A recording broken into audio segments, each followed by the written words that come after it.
අයිබෝවන් ඉතින් මචං අපේ ගමේ ලස්සනම තැනක් තියෙනවා නුගගල කියලා. ඉතින් ඒ නුගගල ආරණ්‍යයට යන්න කියලා මමයි වයිෆයි රෙඩි වුණා. ඉතින් මේ යන ගමනේ හිතුනේ උග කාලෙකින් නුගගල යන්න. මොකද නුගගල වෙහිලා ගිහලා තිබ්බේ. දැන් ආන්දරෝ නමක් වැඩම කරලා කියලා ආරංචියක් ආවා. ඒකත් එක්ක ආමුදුරු බහැ දකින්න කියලා හිතාගෙන නුගගල ආරණ්‍යයට ගියා. ඉතින් යන්න තියෙන්නේ මගේ ගම්මාන ඉඳලා ඉනදුමට ඇවිල්ලා ඉන්දුමින් නුගගල හන්දියට ඇවිල්ලා නුගගල හන්දියෙන් ඇතුළට කිලෝමීටර් ගාණක් ආවට පස්සේ බයිසිකලේ පල්ලෙහෙන් දාලා එන වාහනේ පල්ලෙහෙන් දාලා කැලේ ඇතුළට යන්න තියෙනවා. ඉතින් මේ කැලේ පාර යන එක හරි සුන්දර තැනක්. ඉතින් මමයි වයිෆ් ඉතින් සදා සෞන්දර්යය විඳගෙන පියව වතුර බීගෙන ඉතින් ගමනාන්තයට යන්න ගිමන් හැර යන්න ඉතින් රෙඩි වුණා. ඉතින් මේ යන අතරේ ගමන් මහන්සියට තැන් වල නැවතුණා. ඉතින් සොඳුරු කතා බහවල සිටියා. ඉතින් යන අතරේ කොහොමද අවසානයේට නුගගල ආරණ්‍යයට ආවා. එනකොට ඇත්තටම ආමුදුරෝ දානයකට වැඩම කළා. ඉතින් කොහොමත් අවුලක් නැහැ කියලා හිතලා ඉතින් අපි ආවා මීට කලින් හිටපු හාමුදුරුවෝ තනියම නෙලපු සතවෙන බුදු පිළිමේ බලන්න. ඉතින් අවුරුදු 10ක් තිස්සේ මේ බුදු පිළිමේ හාමුදුරුවෝ තනියම තමයි නෙලලා තියෙන්නේ. මේ නුගගල ආරණ්‍ය කරලා තියෙන සෑම නිර්මාණයක්ම ඒ අපවත් වුණ ඒ හාමුදුරුවෝ කරපු නිර්මාණ. ඉතින් ඒක මාරහාස්කමක්. මේවා ඇත්තටම මිනිස්සු ගැන පුදා ගන්න ඉන්න ඕන තැන්. ඉතින් පාළුවට ගිහිල්ලා ඊට පස්සේ අපේ ඇවිදිනකොට අපිට දකින්න හම්බුණා තවත් හාමුදුර කරපු නිර්මාණ. ඉතින් ඔය බලන්න ගලේ සම්පූර්ණ ඇඳලා තියෙන චිත්‍ර. ඉතින් ඒව ගලේ නිර්මාණය කරපු ඒවා ඒ හාමුදුරුවෝ. ඉතින් ඒ පින්වත් හාමුදුරුවන්ටත් තවත් පින් අනුමෝදන් වෙන්න කියලා ප්‍රාර්ථනා කළා. ඉතින් අපි දෙන්නත් එක්ක වටපිට ඇවිදිනකොට අපි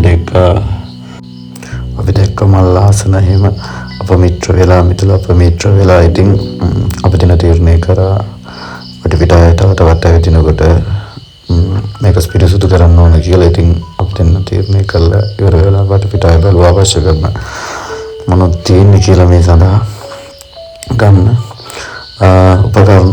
ඉතින් බස් කට්ටයක් ඉදල් එම් හම්බුණා. ඉතින් ඊට පස්සේ වතුර පුරවගෙන දෙන්නත් එක්ක ඇවිල්ලා මල් ආසන සහ බුදු පිළිම ටික පිරිසුදු කරා. ඉතින් අපි ඉතින් පිරිසුදු කරන විදිය ඉතින් අපි දෙන්නත් එක්ක ඒක අත්‍තරම මේ හිතට මාර කියන්නේ නිදහසක් ලැබුණා. ඒක කරනකොට එන සතුටින් දෙන්නත් එක්ක කරා. ඊට පස්සේ අපි පිරිසුදු කරලා දෙන්නත් එක්ක පිරිසුදු කරලා ඒ ටික වැඩ ටික අවසන් වෙලා පහන් හොයාගෙන ඊට පස්සේ මල් පූජා කළා. එතන පෑන් තියලා බුදුන්ට පූජා කරා. ඊට පස්සේ අපි සතවෙනි බුදු පිළිම ගාවට ඉතින් එතනත් එනකොට එතනත් ඒ විදිහටම අපිරිසුදුයි. ඊට පස්සේ අපි දෙන්න කරේ ආපු වතුර ගෙනල්ලා වතුර බාස්කට් වලට වතුර ගෙනල්ලා මම වතුර බාස්කට් ගෙනත් දෙනවා. එයා පිරිසුදු කරනවා. ඉතින් එහෙම ඇත්තට මේක සද්දාවෙන් මාරම හැඟීමකින් අපි දෙන්න කරා.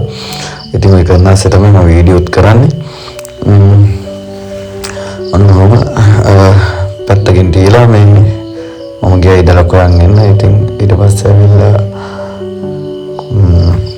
මිදුලත් පිරිසුදු කරලා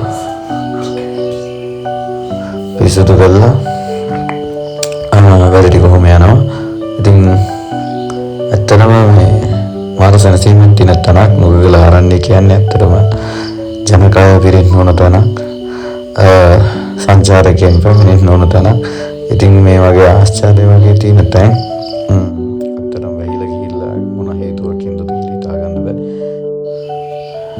ඇත්තටම සබා සෞන්දර්ය විසින්ද මේවා ආරක්ෂා කරන්න ඕන හින්දාද මේවා වෙහිලා ගිහිල්ලා තියෙන කියලා හිතා ගන්න බෑ. යම් කිසි දවසක නුගගල ආරණ්‍ය තවත් ආලෝකමත් වෙන්න කියලා බලාපොරොත්තු හිතේ තියාගෙන මම නම තියෙනවා. ඉතින් ට්‍රැවල් වලින් නිමාඩුවට කොහේ හරි ඔයාලට මේක සැරිස්තුනාන අපිව ෆලෝ කරන්න. ඉතින් සියලු දෙනාටම සුබ දවසක්.